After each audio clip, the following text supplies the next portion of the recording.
Добрый вечер, добрый вечер. Hello, добро пожаловать в нашу программу English You Can Use. Меня зовут Мэтт Томпсон. Я живу в вопросах культуры, прессы и образования в консульстве США в Екатеринбурге. Я очень рад вас видеть. Да, это наш второй эпизод. И это замечательный эпизод. It's going to be very good. Не знаю, почему я говорю по-русски, потому что это урок английского. И давай, поехали. Let's speak in English. We have some good information for you tonight. This is the English lesson where you can actually use this English in real situations. I am not an English teacher, but I am a native speaker, so I know when things are wrong, and I know when things are right. I might just not know why. So today we're going to talk about activities that Americans do in the fall, because we're now in autumn. And we're going to do some translation challenges, so please be ready. I want to see how well you can translate Russian to English. And then lastly, we have a really special guest, Christina Koenig from Ural Federal University. She's going to talk about her journey using English abroad in Russia, in the United States. So I hope you stay. So let's get started with our quick lesson, just a little bit about the United States. I think you'll find this interesting. 5 American autumn activities. Now, when I say activities, this does not mean every American does this, but we're all pretty familiar with doing these things. So the first one that we're going to talk about is picking apples. So like Russians, you like to pick mushrooms in August, right? Maybe September. Americans really like to pick apples in the fall. They like to go out to the orchards. Sometimes they pay to pick them. Sometimes people just let them pick them because there are so many apples. It's a pretty common activity. I'm trying to remember if I've done it. Probably when I was a kid, I went out with my parents somewhere, and it was pretty fun. But it's a pretty common activity. Number 2, pumpkin picking. So pumpkins are really popular in the United States. I see them around here now. I see a lot of green pumpkins, not so many of the big orange ones, although I saw a few at the Chartash market recently. Chartashki market. Marina, which one is it called? And people like to get pumpkins for baking. They like them for decorations in the United States. And they also like them for Halloween, which we're going to talk about in 2 weeks because Halloween's coming up at the end of the month. We make jack-o'-lanterns and you carve them. So I also want to say hi to a bunch of people right now. I'm in the middle. I forgot to say hello. I see Ekaterina, Ivan, Olga, Sergey, Misha, Andre. Thank you for joining us. I really appreciate it. I love seeing the same names. It's great. I feel like I started to get to know a lot of people throughout Yekaterinburg. And I've been here more than 2 years. So this is great. So the next thing besides picking apples and picking pumpkins is watching football. And I don't mean Европейский football. I mean Amerikansky football. And I know I've talked a little bit about football in the past. It's something I played. It's my brother is a coach. My father is a coach. My other brother is a coach. But it is really a common thing for people in the fall to go to these games. And you can see kind of it's a big deal. That picture I put there is from Louisiana State University. That's a university stadium. I think that stadium probably holds 80 or 90,000 people. It's a big, big deal, lots of parties. It's a typical thing to do in the fall. Number 4, another unique thing in the United States during the fall is visiting a corn maze. You might know, what is a corn maze? So a maze is like a labyrinth, like you go around in circles and it's very difficult to find your way out. Farmers will build these out of their corn stalks. They'll build all these paths, as you can see in the picture there. And it's Sometimes it's a nice corn maze where you go in the day with your child, and it's just fun to try to figure out how to get out because there's many different ways. But most recently, they make a lot of money. Farmers make a lot of money making these for older audiences in the evening, and they make them very scary. So you walk through these corn paths in the dark, and people jump out at you, and it can be very scary. I personally have never done it, but lots of friends do it, and I have friends from my hometown who now have a business. Every year they do it. This year, unfortunately, they can't. But it's a really unique thing. It's a good way to use the field once all the corn has been harvested. And then lastly, going trick-or-treating. That's pretty typical. We'll talk more about that in 2 weeks when we get closer to Halloween. But everybody I know, every American I know is trick-or-treated at one point or another. All right, so let's get on to our translation challenge. Now, this is where you have to participate because this will be very boring, очень скучно, if I do this by myself. So, hello, Lena, nice to see you. So I'm going to put out the first, let's see here. This is the first challenge. Doma isteni pomagают. Now, I've only chosen phrases in Russian that have good English equivalents. There's some that don't make sense in English, but these ones are definitely, there is a equivalent in English to this one. Doma isteni pomagают. Any guesses? I'm going to wait a little bit here, but fall is my favorite time of year. I really enjoy it. Maybe it's because of my football background, where I have these wonderful memories of the air changing. My dad was a coach for many years, and I used to go to the sidelines and watch every game, and I really enjoyed the weather is changing from warm to cool, and the leaves are changing. It's my favorite time. All right, anybody got it? I don't see anybody answering. Doma isteni pomagают. Well, I'm going to help you. Karina got it. Karina got it. Yes, home sweet home. I will accept that. Karina, east or west home's the best. That's Anastasia. That's one as well. There's no place like home. And I think we had this before, where this was in The Wizard of Oz, where Dorothy, it's a very famous film, said, "There's no place like home. There's no place like home." And she clicked her heels. All right, next one. На вкус и цвет товарищей нет. На вкус и цвет товарищей нет. Any guesses?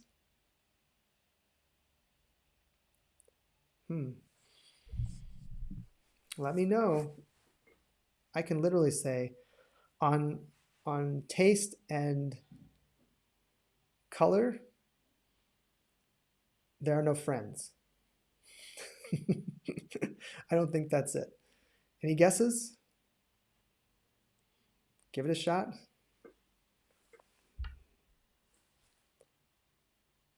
All right, I'll help you. Let's see.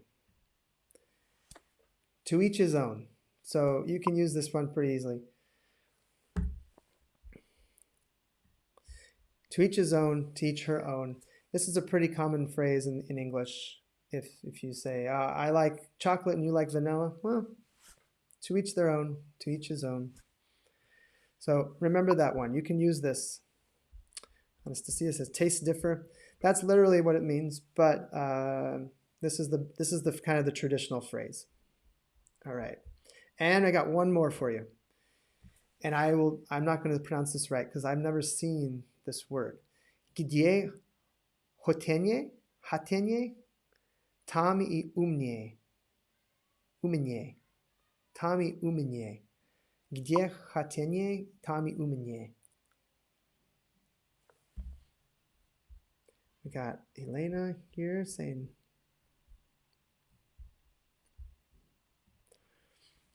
anybody have any guesses? This is a hard one.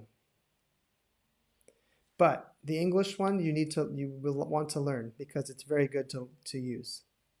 And if you drop it in conversation, people will be amazed. They will be impressed with your English. So gdzie chatnie tami u mnie? I don't know. If I'm not pronouncing that right, tell me.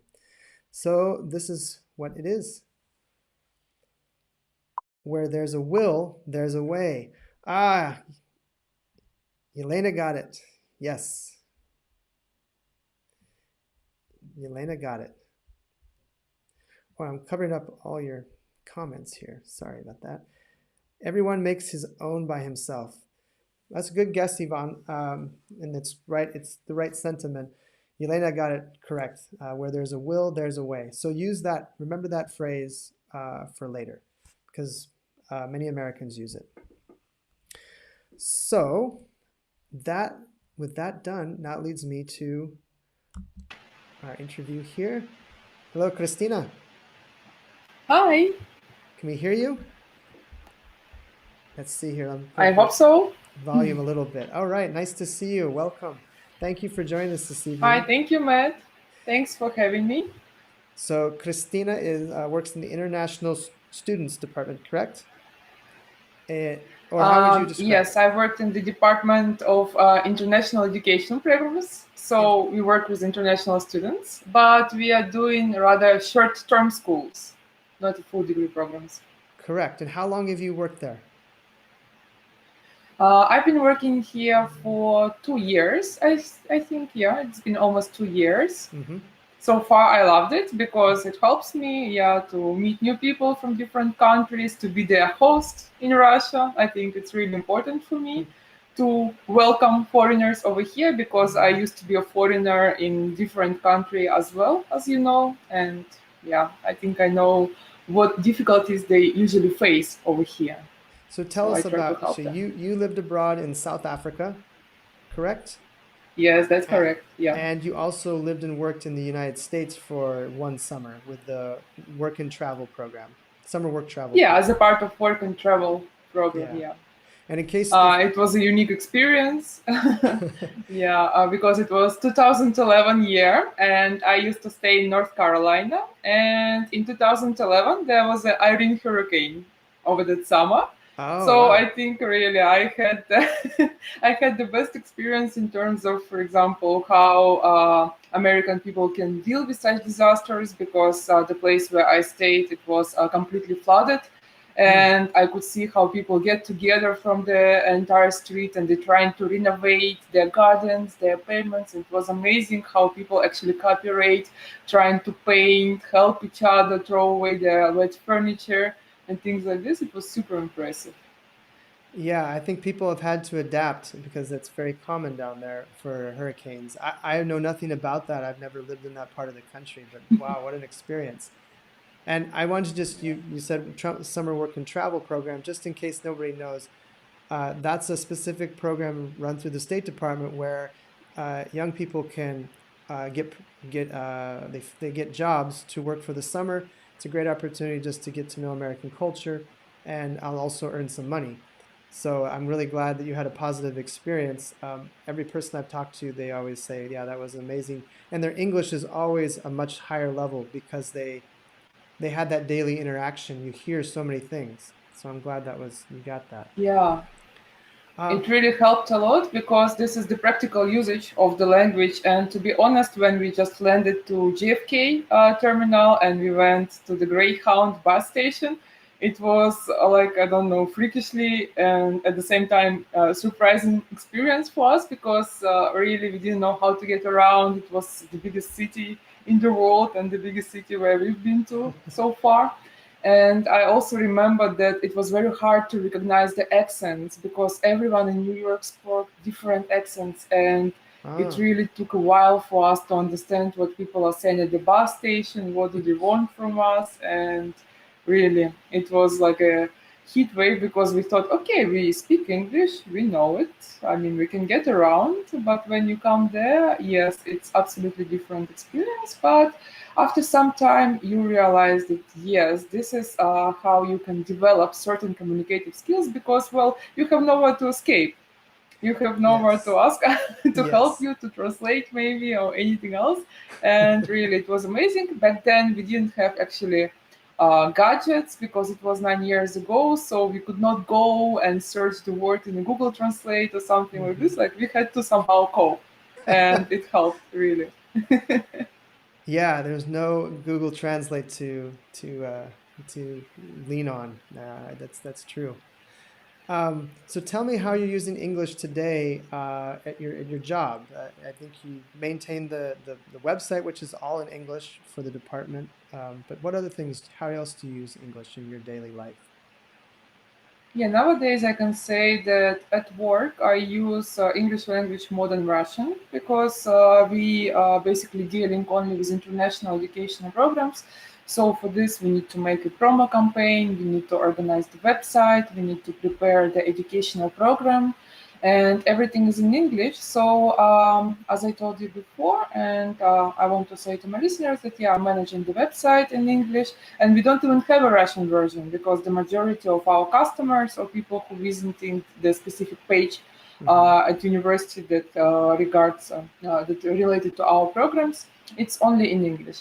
And I'm managing this. Plus, I'm in charge of our social media accounts, so it also helps us to stay in touch with the previous students of the previous years because I think for them it's the same experience as it was a work and travel for me. It's their first time abroad and it's their first experience in different country because they are about third year bachelor, so they didn't travel much, Hmm. and it helps me to stay in touch with them, maybe share some memories, and it's amazing. During the summer, when it's not a pandemic time, we have a lot of international students over here for 6 or 4 weeks, depends on their project. Hmm. The majority of them right now are from India. We work closely with Indian universities, but we also have students from Europe who also great in communication in English language. So during the summer, we always work in English. We try to take them around, organize a lot of cultural activities for them. And also, currently, we are also dealing with students who came to Russia to study Russian language, to continue their education at university.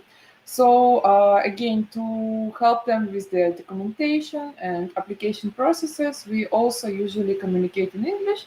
But later on, hopefully, after 6 months, Hmm. maybe they can already communicate in Russian, and of course, we can still continue talking in English. But I think for them, the Russian becomes the priority because, well, yeah, they came here to study Russian, and eventually they are maturing and getting better and better every month. Absolutely. I think I'm sure that when they spend more time here, they get used to like the little things you can't learn in a textbook.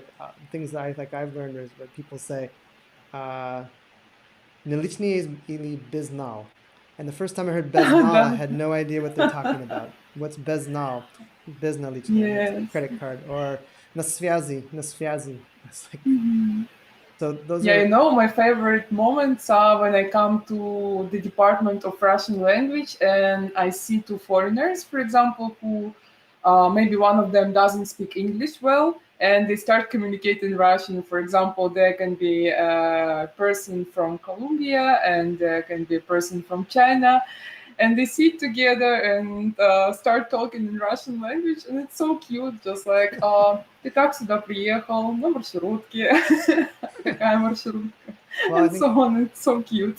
that's the power of exchange, and I'm really glad you're involved with it. I'm glad you had that experience of you being abroad and knowing what they're feeling is probably very helpful. And I'm really glad that so many international students are coming to Russia.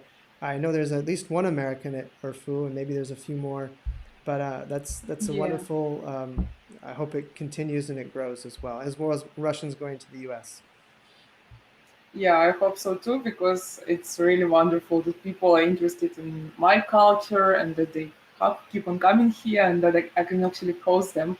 And as you said, right, actually, the experience abroad, especially my experience in South Africa, an experience of being an international student helped me to understand who I want to become. Well, let's say when I grow up, Mhm. because I realized that as an international student, all over the world, people dealing with the same things. They're getting homesick.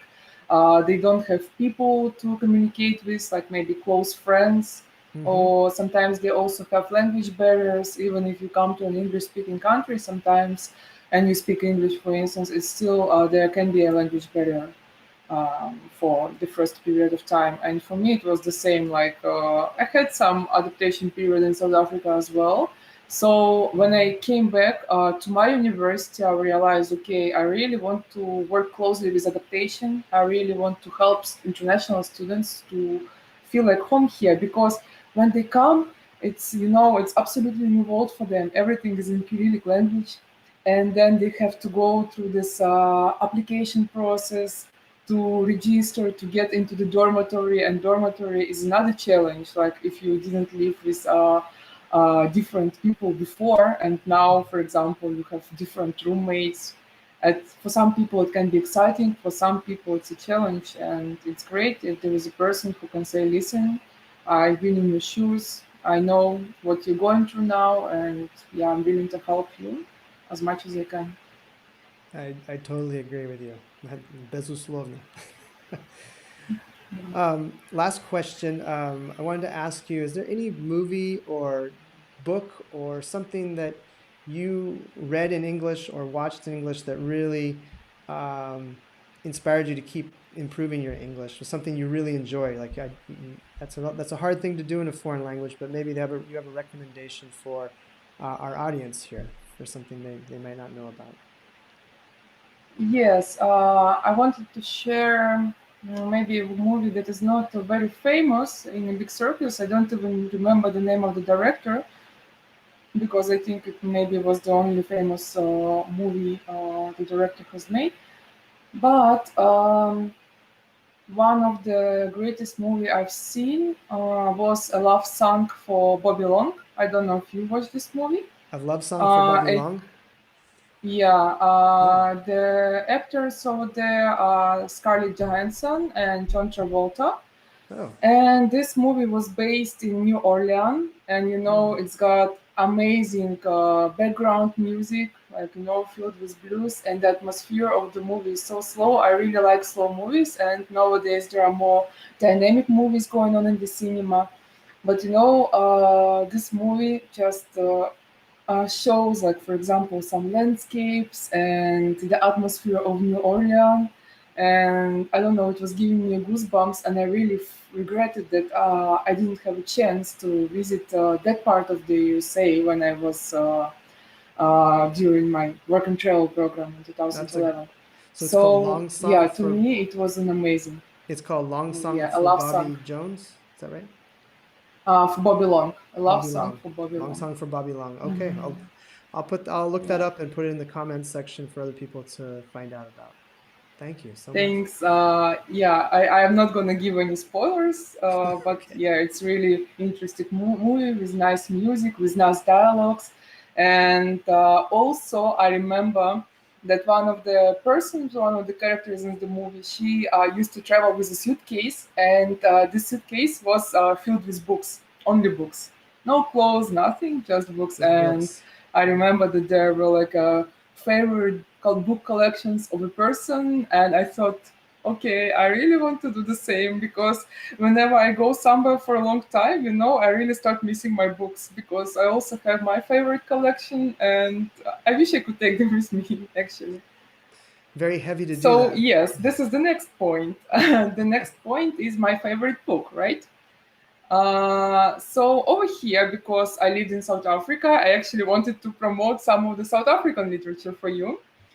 It's in Sure. English language, and the author is very famous in South Africa, and she actually wrote this book in Afrikaans. It's The book is called Circles in a Forest, and the author is Danele Mathia. Okay. So it's a book about the period of a golden rush in South Africa when the colonizers just started to come.